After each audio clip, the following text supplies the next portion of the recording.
Apa boleh sholat di rakaat ketiga dan keempat setelah Al-Fatihah? Boleh membaca surah lain? Setahu saya tidak ada lagi anjuran. Nabi SAW di dalam hadis Bukhari dikatakan, sholat membaca surah hanya di rakaat 1 dan 2. Rakaat ketiga dan 4 hanya membaca Al-Fatihah. Bolehkah membaca surah yang sama di sebuah rakaat? Misal membaca Al-Ikhlas karena menyukai surah tersebut? Setahu saya sebaiknya jangan.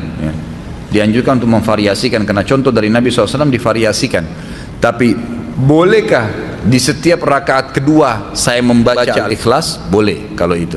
Karena ada pernah sahabat sering kali membaca di rakaat keduanya Al-Ikhlas. Rakaat pertama diacak sama dia.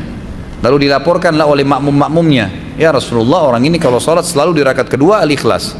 Ditanya, kenapa kau baca itu? Tapi ini sholat yang berbeda ya.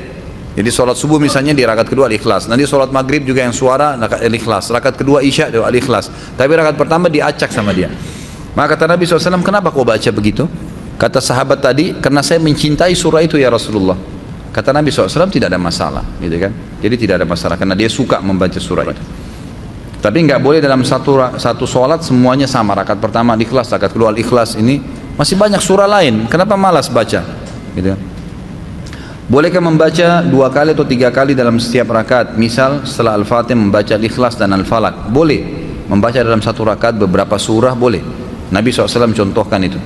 Bolehkah membaca suratannya hanya 1 ayat saja? Misal Al-Baqarah 102 dan rakaat kedua Al-Baqarah 255. Boleh saja, nggak ada masalah. Tapi ulama menganjurkan termasuk adab membaca Al-Quran adalah membaca sampai selesai kalau ayat-ayatnya pendek.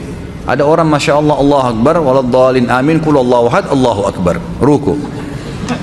Rakaat kedua Allahu Samad, ruku lagi. Nah ini tidak masuk dalam adab Al-Quran, mestinya diselesaikan kalau surah-surah pendek.